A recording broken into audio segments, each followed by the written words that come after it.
before. That is progress. And Steve Ross did say he wants to win next year.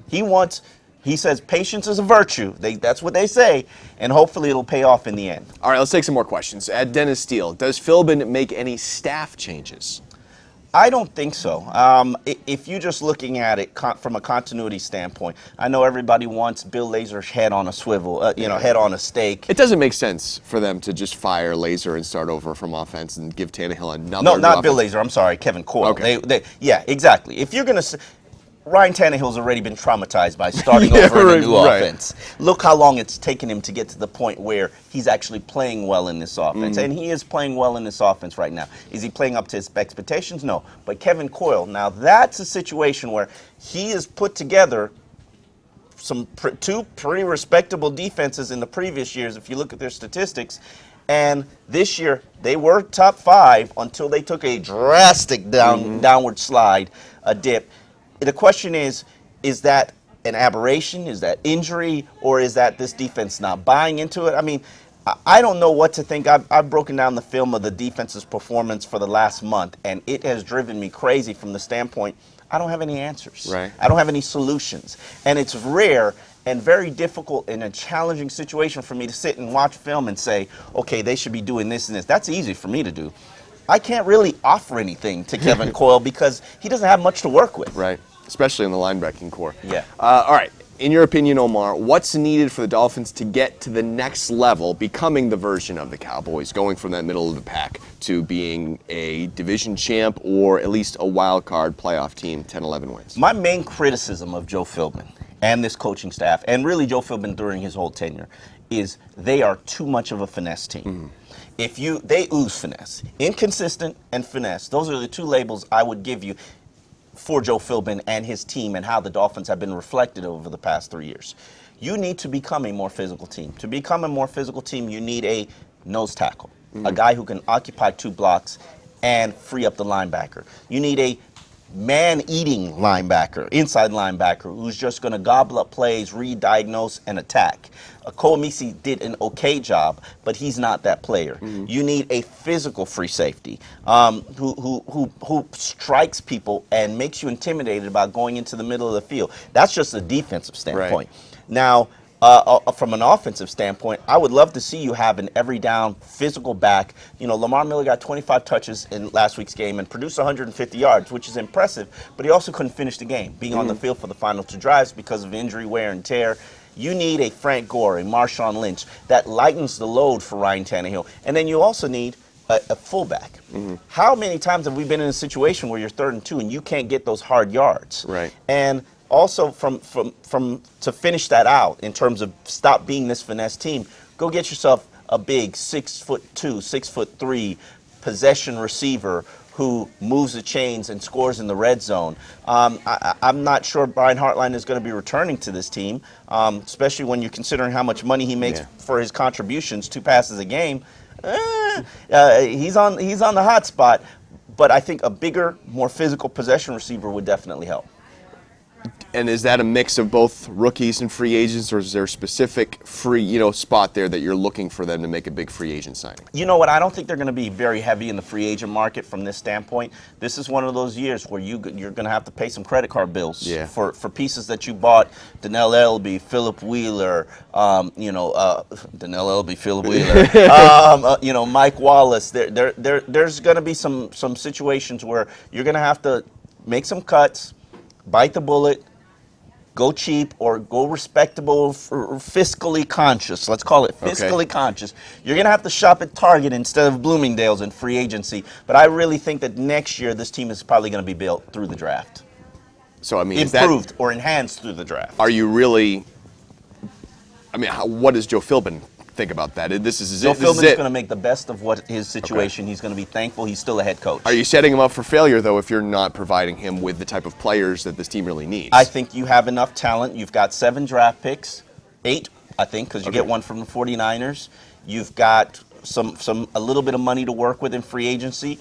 Some players you're going to cut. I don't think you're going to miss most of the players you're going to cut. Some players they're not going to re-sign. I don't really think it's going to be that detrimental to your success, and maybe you need pieces that fit better. I really am tired of the excuses. So in his first year, he didn't spend big money. I don't see any problem with the fact that he's not going to have a team that spends big money this next offseason. But then I'm just guessing here, so we never know. True or false, your favorite segment of X's and Omar is back. You know the rules of the game and how it's played. You ask the question in a true or false format. We'll do our best to give you the degree of accuracy and validity. Our first question comes from Chris Buston. True or false, Stephen Ross should have waited to see if the Dolphins finished 9-7 before announcing Philbin's return. Absolutely true. From this standpoint, you could finish 8-8. Yeah. I mean, a lot of people don't think that you're going to sweep the Jets. As bad as the Jets might have looked this season, they're still the Jets. They're still a tough AFC opponent. They still know you backwards and forwards. Percy Harvin's playing a lot better than that offense. Let's not pretend like you didn't escape with a 16-13 victory on the road. They beat you last year with probably less talent. I think that it would have been the smart thing to do, but I think Steve Ross couldn't chance that they lose the season finale. He'd come back and say, Joe Philbin's my guy. I support him, and the fan base would be like, oh, man, as they were last week. You know what's interesting about the fan base's reaction to Steve Ross's announcement? At first, when it was announced, after the game, after an emotional victory, 37-35, fan base was like, hell no. Yeah. Why? What? And then a day later, after they really thought about it and understood the reasoning, I think they're a little bit more accepting of it and not as angry about it. But here's the thing. If you think about it, there are probably going to be about 6 jobs that are open. Right. Including the 49ers, probably including Atlanta, including Chicago. I would pick a lot of those jobs over the Dolphins. And it has nothing to do with Steve Ross, has nothing to do with the facilities, has nothing to do with the players, has nothing to do with the quarterbacks. Some of those jobs are just better jobs. And there's really only 2 guys that I would think are exciting options. Who's your guys? Jim Harbaugh and Rex Ryan. Those are the only 2 guys that I think would really create the type of buzz that Dolphins fans would want. Gary Kubiak, Mike Shanahan, I would agree with you. Mike Holmgren. Those guys they don't create buzz, but I think those are good coaches. But absolutely, no question about it. Jim Harbaugh was the gold star of coach, even though Joe Philbin has outperformed him this year. Think about that. Yeah, that's very true. Joe Philbin has a better record and less talent on his team. Yeah, that's true. And he's outperformed him. Right. Not to say that that's some indictment on Jim Harbaugh, because he's probably one of the best coaches of our era. Question is he going to pick Oakland? I think he's going to pick Oakland. I think he's going to pick Oakland, too. Is he going to pick Michigan, who's offered him now a $49 million, send him a birthday card on the window, like, yo, Joe, yo, Jim, let's holler at each other. It was, they're clearly waiting. Right. What are they doing? They're waiting on Jim Harbaugh. Right. And it's a wise move, wise decision. And they'll be fine if Jim Harbaugh picks somebody else. But Jim Harbaugh, Steve Ross has played that leverage game with Jim Harbaugh before. He's done that dance. He's been used by him before. I don't think he wanted to do that again and wanted to go through it. And definitely, he didn't want the embarrassment of having to pick his second choice as another head coach. So he just stuck with Joe Philbin. Well, and again, to get back to the question, I think if they lost the game Sunday, Joe Philbin still would be coming back. Yes. I think if they went 7-9, he'd still be coming back. Here's the thing, and a lot of people are saying BS if they had lost to the Vikings, that he's definitely not coming back. I talked to one of my good sources. He texted me early in the game, and he said, listen, bro, Joe Philbin's coming back. I have it on good authority that Joe Philbin's coming back. And this is while the Dolphins are losing 14-0. And I texted him back, BS. And it wasn't in those, I didn't say BS. Right. And you know what I had after the game? I had to text him back. You're 100% right, as usual. Right. And Steve Ross, the truth is, Steve Ross had made up his mind before that game. And after the game, you were there. He was there waiting to announce the fact that, hey, Joe Philbin's going to be your coach. Steve Ross doesn't hang around in the locker room waiting for the media to come in. He was just standing there, and someone said, hey, Steve, you answering any questions? And he goes, are you asking any questions? And then everyone went, microphone. Yeah. And, the game didn't matter. And like I said, those last 2 games, they lost their playoff games, the ones they needed to win. And these games They didn't show you the progress that you would have wanted as a Dolphin fan to make it to the playoffs. The question is, are they going to show progress as an organization and a team? Probably, but they're also showing how far they are away from being a playoff team. The question is, can you make up that ground this offseason? All right, let's hit some more true and false. At Nardell Marin wants to know, I really don't feel like Joe Philbin for one more season is that bad. This team can greatly improve next season. True or false? You know, I had this feeling, I know a lot of the people that follow you on Twitter, a lot of people that watch this show are Dolphins fanatics. They want us, they desperately need this team to be a playoff team and successful. A lot of the people that watch CBS 12 and are fans of our newscasts are maybe a little bit less on that crazy scale. And He just called you crazy. a little bit. Did you catch that? I'm telling you. And that's the Fanatical. sort of, We'll prefer fanatical. and that's what we got a lot. A lot on our Facebook page. We're like, listen, this hasn't been that bad. We've seen some improvement. I'm okay with him coming back. So true or false? What was the question? They can show improvement, and Yes, they can show improvement. they yeah. can show improvement. Can they get to 10 wins? I think that they can. You got to add and improve some pieces of the offensive line. I did a statistical study yesterday, and this is important. Everybody knows I'm not a huge Ryan Tannehill fan. I think he lacks it.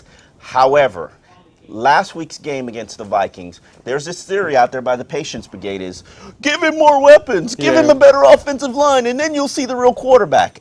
My response is always, good quarterbacks make players around them better. However, if you think about this, what's Ryan Tannehill's biggest issue right now? Comfort level with the offense and pocket presence and protection. He's got a makeshift, injury-depleted offensive line that's piecemealed with Darren College and Samson Satelli as fill-in guys that were added at the last minute, and then Dallas Thomas as the starting right tackle. And we've known how Dallas Thomas has played. But that wasn't what the Dolphins initially intended. What they intended was to have 2 Pro Bowlers and then the young players filling out the rest of the spots. Let me tell you what's happened to the Dolphins in the 5 games that Brandon Albert was healthy, Mike Pouncey were healthy. Dolphins had a 3-2 record. Their 2 losses were final drive plays to the Packers and the Lions. Ryan Tannehill's passer rating in those 5 games where the offensive line was as you envisioned it would have been was a 97.5 pass rating. Completed 67% of his passes. Sacked 11 times. 9 touchdowns, 4 interceptions. Threw for 242 yards. Ran for 38.4 yards per game on 5 attempts. That is pretty good numbers. Yeah. If the line improves and the protection improves, your team might improve.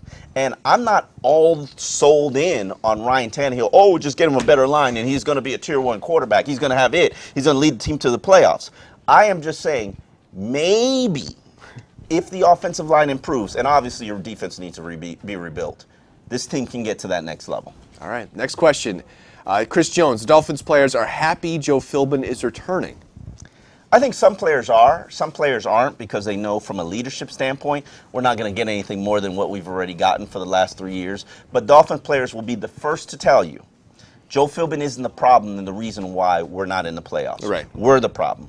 Execution is the problem. And I'm saying privately and publicly. They know that Joe Philbin is not going to inspire, motivate, rah-rah them to death. However, they also know that the game plans are going to be good.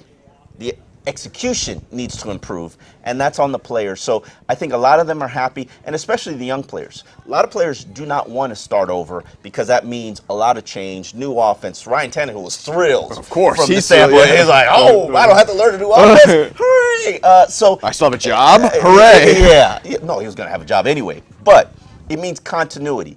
Consistency. Maybe we can take that next step in an offense and a defense that we already know. I think the defense will have to be rebuilt just from what you've seen, and it's not going to get better. You're going to have to put new pieces in there, and those pieces are going to have to fit that defense a little bit more. But from a continuity standpoint, I think the players are thrilled. So that's true. Yeah, and I think I got this interesting answer of, I'm a proud NFL player. answer, which is like, it doesn't matter who the head coach of this team is. I'm a proud NFL player. The coach doesn't matter because I play as hard as I can every single day, and I do all the work I can because it doesn't matter who the coach is. I got that from a few guys after the game, too. Okay, yeah. Yeah.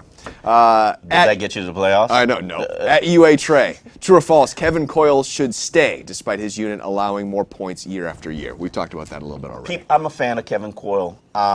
He's a proud man. He's ashamed of what's happened to his defense. But as I've said earlier in the season, I don't have any answers to give him. I don't have any suggestions. I can't sit there and say, play Deion Jordan at weak side linebacker, or play Chris McCain. He's not even healthy. Or play Walt Aikens. He played. He wasn't ready. I don't have any solutions for you. I can't say put Jamar Taylor out there. He's not healthy. He wasn't healthy. Right. I can't say, rotate your defensive lineman. Hell, you're rotating them. Right. It's not good enough. Right. So, I don't think it's on Coyle that, Ellerby got hurt. Don't think it's on Coyle that Wheeler's a member of the team. You don't think it's on, it's not on. Actually, that is on him. But anyway. Anyway, all right. The boy 2007, true or false, Ryan Tannehill is the answer going forward.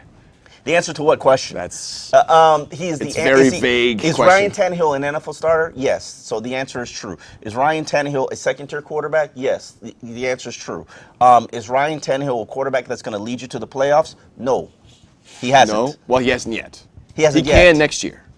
He's been put in position to for the past couple of years, and he hasn't. This year he was put in the position to do it. Last year he was put in position to do it. Final 2 games, he scored 7 points. All right. That's true. Four right. interceptions in against the Jets. You are right. True or false? From J-Stu9, losing Paul Soliai is a big reason for the decline of the D-line play. That is going to have to be a true from the standpoint. One concern, if you followed me, know me, I've always said, I'm concerned that there is not a nose tackle on this team. And Earl Mitchell is a nice player. He was a nose tackle in Houston, allegedly. But how often is he taking on 2 blockers, especially with J.J. Watts? And you've seen him take on 2 blockers. It's not pretty. He's a one-gap penetrator, as is everybody else on their defensive tackle. A nose tackle is a guy who takes on center and a guard and does not get moves and keeps things clean for the linebackers. There's nobody here doing that. No. At Lolopoulos, true or false, is Cam Wake beyond his prime? That's a question we haven't broached this year. What do you think? Yes, he's beyond his prime. He's going to be 31 years old. He got a late start in the NFL. Cameron Wake this season has proven to us that he is a pass rusher, not an every down defensive end. Physically, no matter what Cam wants to say, he's worn down. If teams are running, they're running at him. Yeah. He's not necessarily setting the edge on a consistent basis. He's being rotated out more than he's ever been before in his career, and there's a reason. He's old. And Cam takes care of his body unbelievably. Cam feeds himself nothing but rabbit food. Yeah, right. Cam works out like a warrior, but Father Time waits for no man. And Father Time has apparently caught up to Cameron Wake. Now, what do you do about that as a Dolphins fan, as a Dolphins organization? He's scheduled to make $8 million next year. He's probably going to make a Pro Bowl today and be a Pro Bowl player for, I believe, the 4th time in his career. And props to Cam on having another double-digit sack season. Only 4 Dolphins players have done it in the history of their career. But is he past his prime? Absolutely. He's still the best defensive lineman the team has. No question. And probably still the second best defensive player the team has. Second best defensive player, probably clearly a top 5 player on the team. And that's my thing. Dolphin fans always say, "Oh, should we trade Cam Wake?" Like, one, who's trading for an 31-year-old Pro Bowler making $8 million a year? Maybe a team trying to finish, but are you going to get? Is it worth a 4th round pick? 4th round pick. That's what you're going to get. Is it worth a 4th round pick? Well, how did Michael Agnew turn out as a 4th round pick? Or what about 3rd round pick Billy Turner or Dallas Thomas? Walt Aikens, right? Walt Aikens. What? You'd rather have Cam Wake. Cam Wake or Walt Aikens? Your choice. Chris Pine, true or false? Hurricanes linebacker Denzel Perryman would fit as a middle linebacker with the Dolphins next year. I'm going to have to go with a false. Okay. I like Perriman. I like certain aspects about him. I think they used him horribly at the University of Miami. I think the coaching at the University of Miami is horrible. Horrible.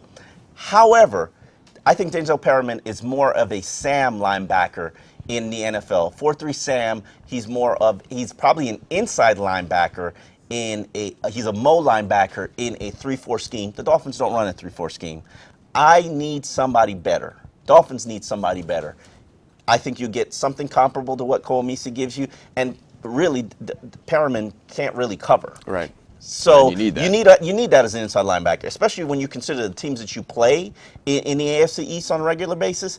If you have an inside linebacker that can't cover, Tom Brady's going to pick that apart. All right. True or false? From FinFan 2003, 2014 draft class plus their undrafted free agents will have 5 starters next year. True or false? I think that's false. If you're just going to look at the numbers in terms of the drafted players that are out there, Juwan James is going to be a starter. Jarvis Landry is going to be a starter. Maybe Billy Turner is going to be a starter. Maybe Walt Aikens is going to be a starter. Arthur Lynch is not going to be a starter. No. Jordan Tripp is not going to be a starter. Matt Hazel, he might not even be here. And Terrence Fede isn't going to be a starter. Then you've got young guys like Damian Williams and Chris McCain and Anthony Johnson and Kamal Johnson and Sammy Seamster. I got about 3 starters from the 2015 draft class, and would love to see Chris McCain starting, but we all know how that's panned out. Right. Well, the first 2 picks, you'd grade those guys. That's like an excellent A minus. Yeah. Draft as a whole, what would you grade that draft? I would give it about a C. Really? From this that standpoint, poorly? After your first 2 picks, who contributed? Right. And to be honest with you, most of the undrafted players contributed more than the small school players who, coincidentally, I called out and Dennis Hickey and said, yo, what are you doing on the 2nd and 3rd day of the draft, drafting 5 small school players? They're not going to be ready to contribute this season. And lo and behold, what happened? In fact, Kevin Cole came out and said yesterday, small school players weren't ready to contribute. Are you bragging about being right again? Why can't I? Larry Rios, true or false? I get called out when I'm wrong a lot. True or false, the Dolphins will be playoff contenders next year? I'm going to go with true. I mean, they were playoff contenders this year. Playoff contenders the last 2 years. Yeah. Why wouldn't they not be playoff contenders? I think, especially if you're going to see the continued growth and progress from Ryan Tannehill that you saw this year, if he just improves a little bit, you're talking about a 95 passer rating. You're talking about 30 touchdowns and 12 interceptions. You're talking about, 67 completions. He's already doing that now. Right. If he starts to deliver on big plays, if he delivers more in the red zone, if he delivers more on 3rd downs, Dolphins have had more red zone trips than any team in the NFL. Who would have thought that in the beginning of the year? Problem is they're not delivering on it. And once you get to the point where you deliver on it, I think you got a chance. Right. We're looking at a rematch of last. Let me guess. A challenge on a Ryan Tannehill comment. It actually is. He says challenge. It comes from Just the Facts from the chat. He says challenge. Omar, how many TD passes did Tannehill pass against the Jets, the Ravens, and the Patriots in the last 3 games that actually mattered for us to get in the playoffs? Jets. Oh, man. I can't remember those things. But they did score 16 points against the Jets. They did score 13 points against the Ravens. They scored 13 points against the Patriots. And that is absolutely true. When the heat got turned up, Ryan Tannehill in the offense didn't deliver. I'm not going to sit here and say that it was all Tannehill. And I was troubled by the Patriots game in particular. Last week I said, red zone plays, trash, garbage, worst I've seen all year. Then second half, when Patriots are scoring, how many points did they score on you in the 3rd quarter? And you didn't respond and score a single point. Now, a lot of those times you were in red zone opportunities and you're throwing on 4th and 22, instead of kicking the field goal. Okay, I get it, but we are talking about the Patriots. You're not in their league yet. Right. And unfortunately, that's a hard pill to swallow for Dolphin fans, but the reality is you're not in their league yet.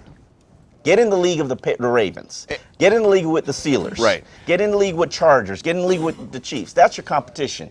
It's not the Patriots. Right. And I mean, in this game against the Vikings, you saw a little bit of those weapons, what Deion Sims was doing, what Charles Clay was doing, what Lamar Miller was doing, what Mike Wallace was doing, what Jarvis Landry was doing. You saw the offense at its best.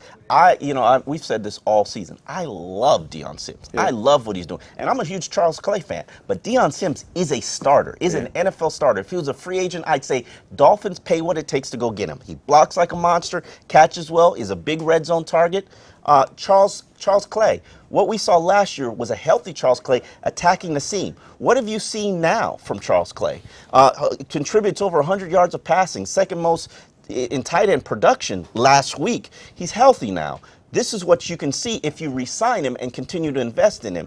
Then Mike Wallace. You turn Mike Wallace into a possession receiver. He's giving you 10 touchdowns. He's tied for a career lead. He'll probably break his career for touchdowns next week. But wouldn't it be nice if he was a possession receiver and still a deep threat? Yeah. I would love to see them utilize their talents a little bit better from an offensive standpoint. We all know what happened to Brian Hartline. They phased him out. They don't run his offense. They don't run his routes. They don't let him drop back into zones. It happens. The question is Bill Lazor going to continue to be a coach that forces a circle into a square peg, or is he going to adapt to the talent he has? And I really think he's a little bit stubborn, a little bit egomaniacal, and I think he's going to just draft players and add players to his team that fits his offense. All right, we're looking at a rematch of last year's season finale where the Jets came to Sun Life Stadium, pulled out a 20-7 demoralizing loss for the Humbling. Finns and win for Rex Ryan. What must the Dolphins do to avoid a repeat of last year's nightmare, which cost the Dolphins a playoff berth? They got to be able to handle the emotion that the Jets brought to that game last year, and it's going to be Rex's final game. You know his players are going to play hard for him. Rex is that alpha male, that coach that the players respond to. They're going to want to send Rex off. They're not. They haven't checked out. No. I mean, they played the Patriots pretty hard, and certainly I don't think the Dolphins are going to check out. Clearly, they still realize that they need to impress Joe Philbin. So I think that they're going to bring the emotion to it. I think the Dolphins have to run the ball effectively. I think they've got to deliver in the red zone, and I think they've got to deliver on third downs. And the defense has got to stop the run. I mean, 200 yards to the Jets last week. I mean, last time they faced them. Defend better. Be more efficient on offense. If you just give the Dolphins half of what you did against the Vikings, you'll be in a good spot. All right, how much can Miami take from the 16-13 win over the Jets earlier this month? And should they take anything from it, really? Because offensively, it was ugly. I think that game showed you that special teams makes a difference. And obviously, the Vikings game shows you that special teams makes a tremendous difference. That game showed you that Brent Grimes can cover Percy Harvin in a slot, in a shadow role, and I would make him do it again. Percy Harvin is probably the only weapon that the Jets have that's pretty dynamic. This is a pride game in terms of the defensive line, and they're prideful men. You get a second chance to redeem yourself against that Jets run game, and it will be interesting to see what happens. I also think the motivation of Jason Fox, he came out and he played like a man, replacing Dallas Thomas as the right tackle spot. If you do this again for a second straight week, you might be able to get re-signed and probably be in position to retain that right tackle spot because he was a top performer against Minnesota. The question is, can he play like that on a consistent basis? I'm glad he's finally got the opportunity now, and Dolphin fans and the coaches realize, hey, we got options other than Dallas Thomas, but he's got to show that he can consistently do it. All right, our next question comes from Dave. Miami's rush defense has declined every year of the Philbin Coyle era in total yards, yards per game, touchdowns allowed. Players getting old, or is it the coaching? Where's the reinforcement? Yeah. Randy Starks is over 30. Cameron Wake is over 30. Earl Mitchell and Jared Odrick are the same age. They're not over 30, but clearly they wore down even though they've rotated all year. You've got two defensive ends playing on the inside. It happens. Now, is it the linebacker play? When Jelani Jenkins is good, and he produced over 100 tackles, and he's productive. He shuts down tight ends. He shuts down slot receivers. He's okay against the run. Yeah. Who else is okay against the run? Right. You got to improve that linebacker unit in order for this defense to get better against the run. But I have to agree, 122 rushing yards is unacceptable. It's last year you gave up 1,998 rushing yards. You're pretty much one good, decent, respectable Jets game from matching that total.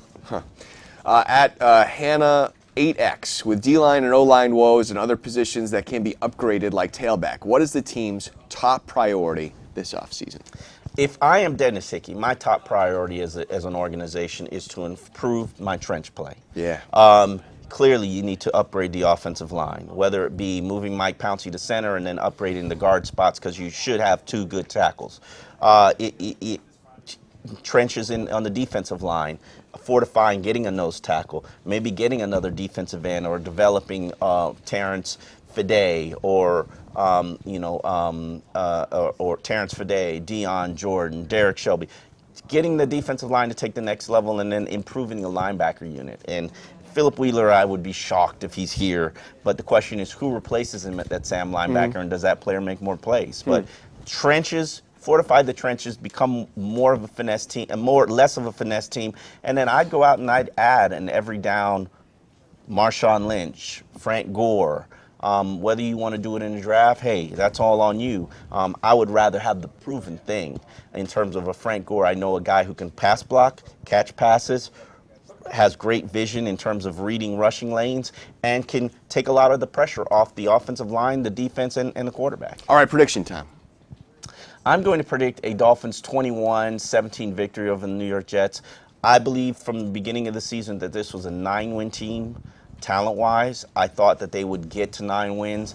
This is by no means going to be a cakewalk, but I think that they have enough talent to get to 9 wins, and we'll sweep the Jets for the first time in a while. I think the Jets come out for Rex Ryan. Ooh. I think they want to walk off the field with him on their shoulders, and just like, and it's going to be a love fest for him. I think the Jets win this game. What's the score? 26-21.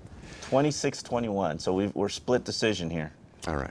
That's going to do it for X's and Omar. We're here live every Wednesday at 12:15, but actually it's Tuesday next week before the holiday. You can find the replay of the show on sunsentinel.com. If you're looking for more Dolphins news, you can find Omar Kelly's First and 10 with Dolphins tailbacks Damian Williams and LaMichael James on sunsentinel.com's sports pages. Have a good holiday, man. Thank you. Enjoyed. Right. And same to you. Thanks for coming. We'll see you next week.